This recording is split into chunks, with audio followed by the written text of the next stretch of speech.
So hey guys, welcome back to another video and you watching KV vlogs.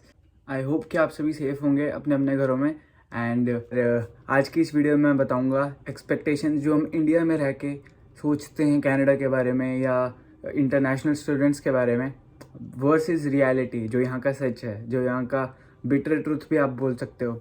But हाँ, यहाँ पे यही बातें सच हैं। तो आज की इस वीडियो में ये टॉपिक क्लियर करूँगा। So guys please stay tuned and do watch the full video पे चलने से पहले I just want give a shout out to Keshav Vaid and I hope कि आप ऐसे ही सपोर्ट करते रहोगे। नए सब्सक्राइबर्स हैं उनको भी, किसी को भी शाउट आउट मिल सकता है, क्योंकि मैं एक रैंडम क्लिक करता हूँ एंड जो भी जिसका भी नाम आ जाता है तो मैं उसको शाउट आउट दे देता हूँ। सो इस बार के लिए केशव वैद है। So congratulation brother and thank you so much for the constant support. और आप ऐसे ही सपोर्ट करते रहो तो अच्छा रहेगा हमारे लिए रहेगा। So guys let's start the video.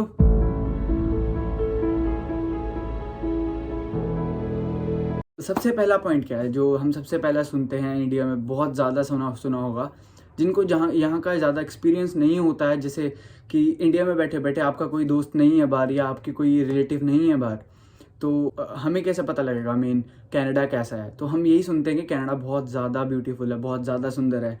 और वो बिल्कुल सच बात है कि कनाडा बहुत ज़्यादा सुंदर है, इसमें कोई दो राय नहीं है कि कनाडा बिल्कुल सुंदर नहीं है।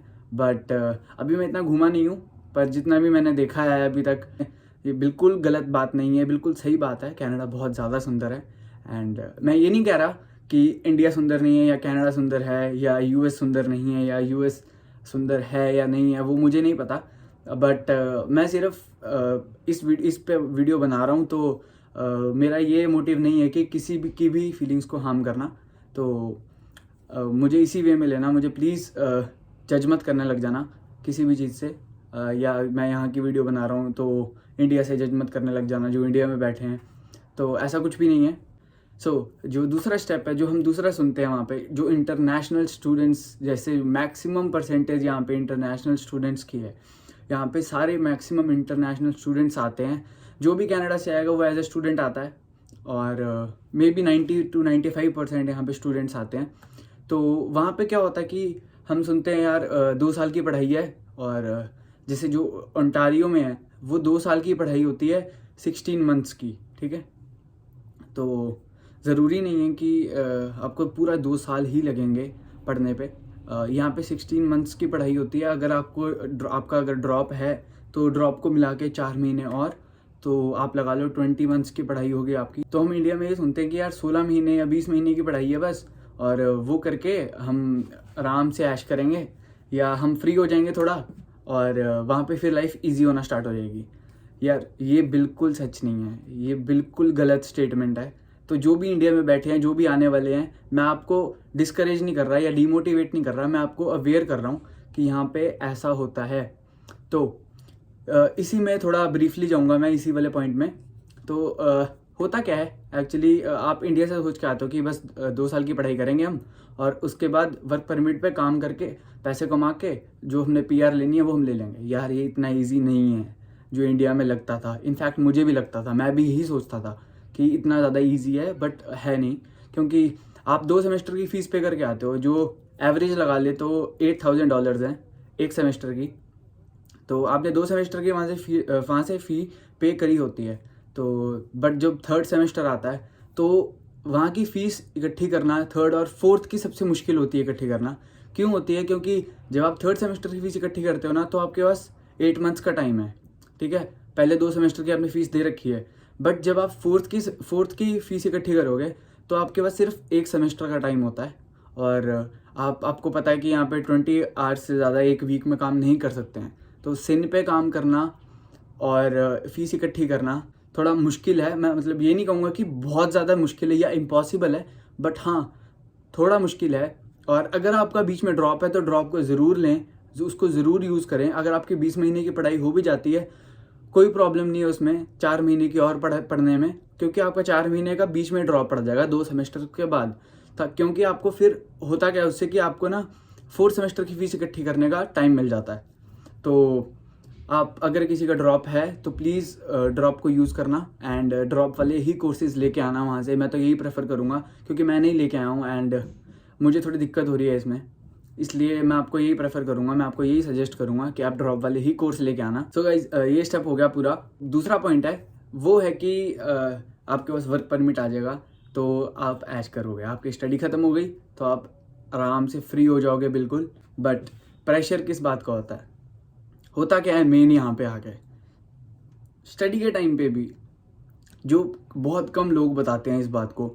यार मैं आपको ये बता दूँ, यहाँ पे चलता है, यहाँ पे होता है ये चीज़ें, होम सिकनेस, डिप्रेशन चलती हैं यहाँ पे।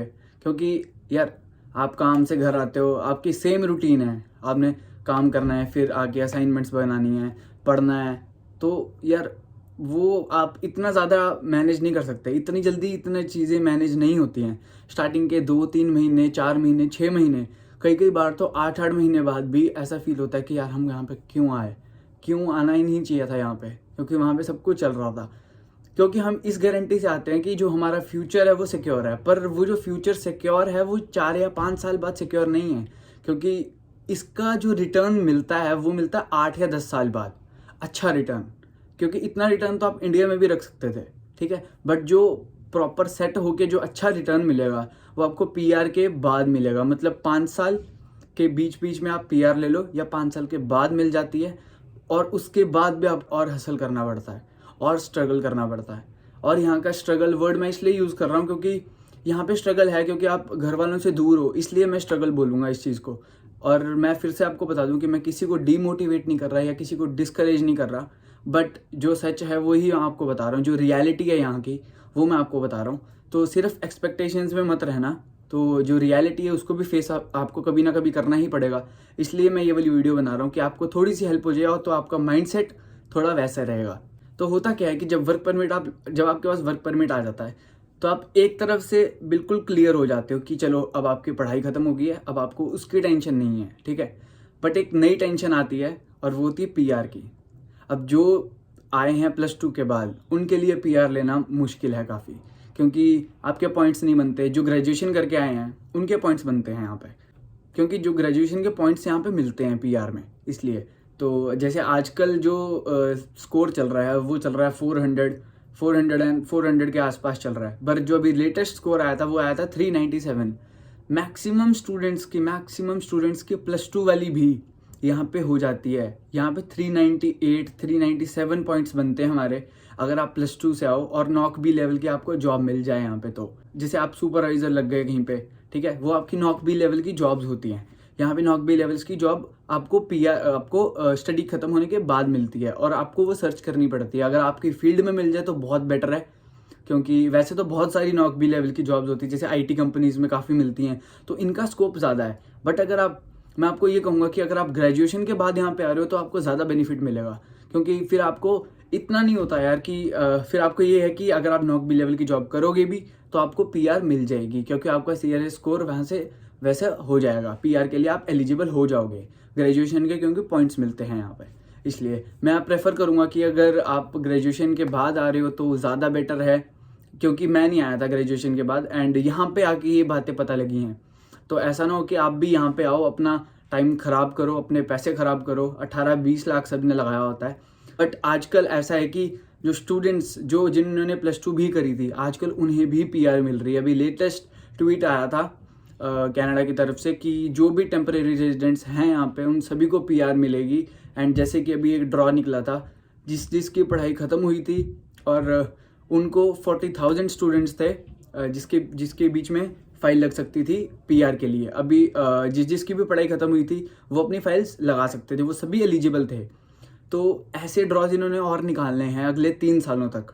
तो गाइस मैं आपको ये नहीं बोल रहा कि आप +2 वाले बिल्कुल ना आएँ, बट मैं आपको सजेस्ट कर रहा हूँ कि अगर आप ऐसा कर सकते हो कि अगर आपकी ग्रेजुएशन कंप्लीट हो और आप तब आ रहे हो तो बहुत बेटर है। और अगर आप +2 पे भी हो तो कोई डरने वाली बात नहीं है। जैसे मैं भी यहाँ पे आया हूँ और काफ़ी लोग हैं जिन्होंने +2 के बाद आके भी यहाँ पे पीआर ली है। तो ऐसा नहीं है कि यहाँ पे नहीं मिलेगी, सबको मिलेगी। आपको मूव होना पड़ता है अगले प्रोविंसेस में। जैसे जो +2 के बाद आता है उनके साथ क्या होता है, तो उनके साथ ये होता है कि जैसे ओंटारियो की जो स्कोर है पीआर के लिए वो थोड़ा ज़्यादा होता है। जैसे 400 समथिंग 400+ हो गया, पहले तो 600 तक जाता था, वो तो हम ले ही नहीं सकते, वो तो हमारे लिए बहुत मुश्किल है, ठीक है। तो हमें क्या करना होता है कि हम अलग अलग प्रोविंसेस में शिफ्ट हो जाते हैं। जैसे ओंटारियो से आप निकल के नोवा स्कॉशिया चल जाओ, ठीक है, वहाँ पे आप जॉब कर लो, वहाँ पे आपको आसानी से मिल जाएगा। यहाँ पे आइलैंड्स हैं थोड़े बहुत, जैसे एक दो आइलैंड्स हैं यहाँ पे जी, जहाँ पे आपको जाने के बाद मिल जाती है आसानी से पीआर, ठीक है। और अगर आप एल्बर्टा जा रहे हो तो बहुत ज़्यादा बेस्ट रहेगा, क्योंकि एल्बर्टा में सबसे जल्दी पीआर मिलती है। आप 2.5 सालों में वहाँ पे आपको पीआर मिल जाएगी। आपकी 2 साल की पढ़ाई और अगले 6 महीने में आपको पीआर आपके हाथ में होती है। तो 2.5 साल में, 2.5 या 3 साल में आपको पीआर मिल जाती है वहाँ पे। एल्बर्टा बहुत जल्दी पीआर देता है, क्योंकि मेरे से बहुत ज़्यादा लोगों ने डीएम में पूछा था कि आपको कहाँ जाना चाहिए बेस्ट पीआर के लिए। तो यार मैं तो ये कहूँगा कि अगर आप एल्बर्टा मूव हो सकते हो या एल्बर्टा ही आओ तो बहुत ज़्यादा सही रहेगा, क्योंकि आपकी अगर आप एल्बर्टा सीधा आते हो तो आपके साथ होता ही है कि आप 2 साल की पढ़ाई करते हो और 6 महीने बाद आपको पीआर मिल जाती है। तो हमारे 2 पॉइंट्स क्लियर हो गए हैं। एंड चलते हैं थर्ड पॉइंट के बाद, जो हम सब ने सुना होगा कि जब आपके पास पीआर हो जाती है तो आप आराम से खुश हो के मज़े लेके आपने जो करना है आप वो करो, कोई टेंशन नहीं होती। बट ये भी बिल्कुल गलत है, ऐसा बिल्कुल नहीं होता। पीआर के बाद की जो बात है, पीआर के बाद आपको क्या करना होता है, पीआर के बाद आपको सबसे मेन चीज़ है आपका घर, आपको घर लेना पड़ता है, ठीक है। तो पीआर के बाद जैसे आपको पीआर हो गई, ठीक है, तो उसके बाद क्या होगा कि आपको एक घर लेना पड़ेगा, जो आजकल $1 मिलियन में मिल रहा है, और आपको उस घर की मॉर्गेज के पैसे भी देने पड़ेंगे। तो आप जितना वर्क परमिट में सेव करते हो आपको उतना ही पीआर के घर में लग जाता है, ठीक है। आपने जितना कमाया, जितना पीआर ले ली, जितना भी आपने 3 साल वर्क परमिट पे कमाई करी, आपको सारा लग गया घर पे, क्योंकि वो यहाँ का रूल है, जिसकी भी पीआर है उसको घर लेना ही पड़ेगा, यहाँ पे घर लेना ही पड़ता है, ठीक है। तो उससे पहले का सीन ये है कि आप स्टडी परमिट पे आप जितना पैसा कमाते हो वो आपकी फ़ीस में निकल जाता है, ठीक है। वर्क परमिट अप्लाई करने के लिए ज़्यादा पैसे लगते नहीं, बिल्कुल थोड़े लगते हैं, वो कोई भी अफोर्ड कर सकता है यहाँ पे international student. And work permit पे आने के बाद ये है कि आपकी गाड़ी आ जाती है, आपको गाड़ी भी लेनी है, तो उसके इंस्टॉलमेंट्स या उसका, अब गाड़ी तो चलेगी गैस के साथ, तो गैस तो दिलवानी है, उसके खर्चे, अब आपने कहीं शिफ्ट होना है तो उसका खर्चा। तो आपका जो पैसा है यहाँ पे पता नहीं लगता कि कहाँ पे जा रहा है। तो आप ऐसा नहीं है कि अब आपको बिल्कुल फ्री हो गए हो आप किसी भी चीज़ से। आप 6-7 साल यहाँ पे बिल्कुल फ्री नहीं हो किसी भी टेंशन से। आप एक टेंशन ख़त्म होती है तो 2 आती हैं यहाँ पे, और ये रियलिटी है यहाँ पे। और कनाडा में कुछ भी हो सकता है कभी भी, ये कुछ भी यहाँ पे पक्का नहीं है कि यार, ऊपर से यहाँ पे ऐसा नहीं है कि आपके यार दोस्त हैं यार, आप यहाँ पे आपकी अप्रोच है तो आप ये चीज़ें नहीं करोगे। बट यहाँ पे आपको सब कुछ करना पड़ता है जैसे ही गवर्नमेंट कर कहती है। यहाँ पे कुछ नहीं चलता ऐसा, यहाँ पे सभी के लिए एक ही रूल्स हैं। तो प्लीज़ अवेयर रहना इन बातों से। So guys, thank you so much for watching this video. आज की वीडियो में इतना ही था।